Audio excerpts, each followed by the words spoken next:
Welcome to the Big Dirty Sports Card Show, Big Dirty Legends. We are back for an all-new season, and we have a ton of great, amazing, dirty, disgusting athletes to tell you about. My name is Zach Selwyn. Thank you for joining me here at the Big Dirty. Today we're talking about a guy named Ray Caldwell. Now, you've probably never heard the name unless you're a real baseball historian, but check this dude out.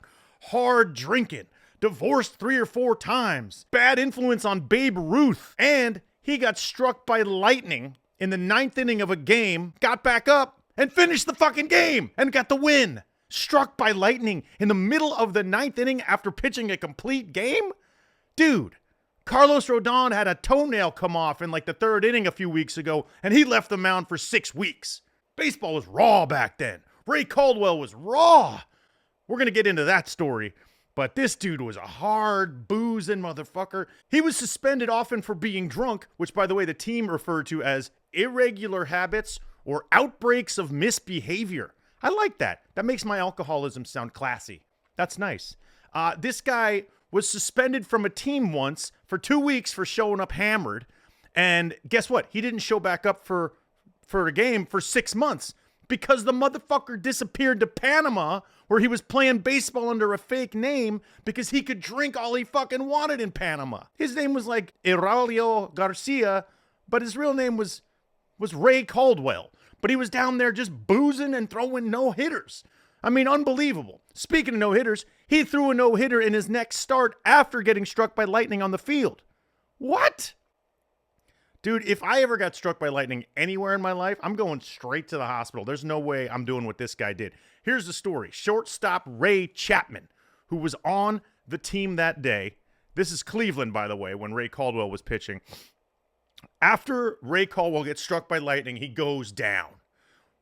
Chapman, who's behind him, says, "Holy fuck," walks over and he goes, "Is he dead?" They thought he was dead. Caldwell wakes up. His manager says, "You need to get to the hospital." And he goes, "Give me the fucking ball. I got one more out to get." Damn. I don't care who you are. Nowadays, pitchers with hangnails and you know, one guy missed the playoffs because he's going through some personal things. Get the fuck out of here. Ray Caldwell didn't miss shit. He got struck by lightning and threw a complete game. Give me that with your bullpen games in the playoffs. Man, this guy won 134 games. He played a ton of years. Early on, he was with the Red Sox, and he was roommates with Babe Ruth. Now, Babe Ruth was also known to have some irregular habits. And apparently, when he was living with Babe, because they thought he'd be a good influence on the young slugger, he started drinking with Babe, and Babe all of a sudden got, into a little trouble. And they were like, "Get him out of Ruth's room." Because Babe Ruth was raw, too. That dude was liquor, cigars, hookers. My man. We don't even need to go into Babe Ruth. Everyone knows that story. But yeah, he was a bad influence on Babe Ruth. That's like when Charlie Sheen was a bad influence on Slash from Guns N' Roses. You know what I mean? Whew. You ever heard the term electric stuff? Like a pitcher has electric stuff? Guess where that all started? Ray fucking Caldwell getting struck by lightning, getting the last hitter, and then throwing a no-hitter a week later? That's the definition of electric stuff. Same year, this is 1919, by the way. This is the same year as the Shoeless Joe White Sox, Black Sox scandal in the World Series. So baseball was going through it back then, and just a guy getting struck by lightning, that wasn't even a thing. Here's an incredible thing. When he was younger, this guy was a generational talent. Like, people said he was the next Walter Johnson or Christy Mathewson. But guess what? He drank it all away. Sounds familiar. A lot of talent, drink it all away. Here's the thing about this dude's skills, too. Like, he was crafty, but this is back when the spitball was still legal. And this guy apparently had the nastiest spitball in the league. This thing would dance. They called him a spit wizard. You know what I'm saying? A spit wizard. Now that's what they call porn star Jessa Rhodes. Shout out, Jessa, if you're watching. Hit me up. This dude was married 4 times back when divorce was rare, okay? And he did it he got married 3 times. He was a grandfather at 43 years old. Motherfucker got it in. That's kind of young. Won the World Series with the Indians. And just kept getting suspended, alcohol issues, getting drunk. The historian of the Cleveland Indians said whether it was maturity or alcohol or whatever, he couldn't quite string it together, but he had a fantastic last go in Cleveland. Ends up playing minor league baseball for the next 12 years, wins 140 games in the minors. That's like Crash Davis kind of shit from Bull Durham. And then he just spends his later years working on a farm and being like a greeter at a casino. And he dies at age 79. Not bad for a lifelong boozer. I mean, shit. That sounds like a hell of an age to live to for me. Anyway, Ray Caldwell, a big dirty legend. I'm going to tell you the quick rundown of the Struck by Lightning story. Here we go. It's August 24th, 1919. He just signs with the Indians. He's wearing his first Cleveland Indians uniform. Hot but clear, weird day at the ballpark. People are suspecting showers. No one's expecting an electric storm. But what happens is he's dealing. Gets through 8 innings. Nowadays these pitchers last 5 and they yank him. Get the fuck out of here. Ray Caldwell was throwing 300 pitches and didn't give a fuck. He was just coming off the Red Sox getting rid of him again for the liquor problems. And, his career had sort of come to the end. He wasn't really sure what to do. And he basically gets out there and he's slobbering all over the ball. The pitch, the spitballs are just going crazy.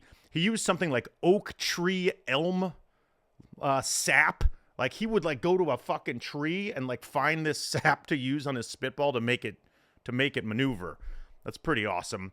And anyway, 9th inning, he gets 2 easy infield pop-outs, and then he needs 1 more. Wind starts picking up. Suddenly, a huge flash comes down at the field, and all the players feel this electricity go up their legs. Ray Chapman says he felt it. The catcher said he had to take his metal mask, and he threw it 40 yards away because he was just fucking freaked out that he was going to get electrocuted. And everyone seems okay except for Caldwell, who's now on his back, looking like he's dead. There is a story that someone ran over and touched him and got zapped. That's a rumor. No one really knows what happened, but Ray Chapman did inquire if his pitcher, Ray Caldwell, was dead. He gets up, manager comes over, and he says, you got to get out. You got to go to the hospital if you're not feeling okay. What's going on? He goes, give me the fucking ball. I got 1 more out to get. And then the manager says, I don't know, man. This is kind of risky. I don't want to put you out there if you're going to get hurt. And he says, give me the danged ball and turn me toward the plate. Later on, they said to Caldwell, what did it feel like to be struck by lightning? He said, it felt like somebody came up with a board, knocked me on top of the head, and knocked me down. One time he threw 52 consecutive scoreless innings. That's ridiculous. That was the dead ball era, I know, but there wasn't a lot of people throwing that much. And if it happened today, put the dude in the Hall of Fame immediately. Here's a great story. Tris Speaker, great Hall of Famer Tris Speaker, was a player manager on a team and was managing Caldwell, and he knew that Caldwell was a lush. And so he basically said, look, you need to stay in control or you're going to get fucking cut. We got to waive you unless you can keep your drinking under control. And Caldwell was like, whatever. So he throws a contract in front of him. Caldwell signs a contract, not really knowing what it is.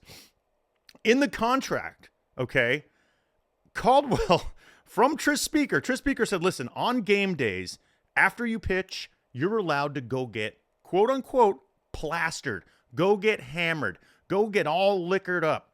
Go get fucking foobar and black the fuck out and wake up and just come to the ballpark and be hungover for a day because you earned it. They put that in his contract that he had 1 day a week where he got to go blow it out. And Tris Speaker said the reason he did that was because I wanted to make sure that he'd pitch and then have mandated drinking duties. And then he's free to skip the next day at the park. He can sleep off his hangover. But 2 days later, I want him back here and I want him in good shape. So he allowed him the day to just get fucked. And they apparently when Tris Speaker presented this contract, which now historians say is one of the most bizarre ever, it said that Caldwell was looking at the contract and he said, what is this? I'm allowed to, you left out one word, Tris. It says I'm not to get drunk. And Tris Speaker smiled and said, no, it says you are to get drunk. And just pitch, do your drinking duties. Take a day off, come back 2 days later, get ready to do it again. Pitch, drink, sleep, run, batting practice, rinse, repeat. That's Tris Speaker's idea how to keep this guy in check. The best thing was Speaker thought he'd be able to stay on track the other 3 days if he got one day to just go crazy. But we all know how drunks are. One day just never enough sometime. You know what I mean? I don't know if that deal happened today. I highly doubt we're going to see, Tarek Skubal get a deal like that. One of his favorite spitball combinations was elm bark. They would suck on elm bark, which would give you like goopy spit. He had petroleum jelly, tobacco juice, licorice, mud. That'd be fun to doctor a baseball. I really want to see that. Someone said there's going to be like an all illegal baseball league one day where you can doctor, where you can use roids, kind of like the Happy Gilmore 2 thing with the Nuba golf. Also, here's something interesting from that time. Back then, guess how many baseballs were used in a game on average? An entire 9-inning game. Two. So you can imagine how dirty and fucked up those balls were after being thrown around for 9 innings. Fans couldn't keep home run balls or foul balls back then. And what happened was people were sort of saying, the spitballs ruined the game. No one's hitting anymore. Kind of sounds like now, doesn't it? Because no one hits over fucking 240 anymore. But the owners decided to ban the spitball soon after that, and Ray Caldwell's career went down to the minors. And he probably still was juicing it up, but, they weren't checking as much back then. Anyway, he finished the 1919 season 5-1. He retires. He's earned $49,400 in all his years of baseball. That's it. But he also becomes a legend for getting struck by lightning and for drinking. And, hey, that's our guy, Ray Caldwell. They call it the most electric debut in Cleveland Indians history. And it was a media story for a long time. People still question if it happened. But I'm here to tell you it did. And that's why my man, the drunk, Ray Caldwell, given a contract to get hammered. Bad influence on Babe Ruth. Hard drinking, straight to the bar after the game, struck by lightning in the ninth during a complete game, only to get up and say, "Give me the goddamn ball, I got a game to win." Woohoo! That is your true big dirty legend this week, Mr. Ray Caldwell. My name is Zach Selwyn. We will be back with more big dirty legends as this season progresses. Please like, follow, and subscribe on Instagram, Big Dirty Sports, Big Dirty Sports Show on YouTube. We're rolling, baby. We're back. Nice to have you here. And check out NIL University, our scripted podcast about college football, if you can. Cloud10 and my production company put that together. We are very excited about that. And there you go, man. Don't become a spit wizard.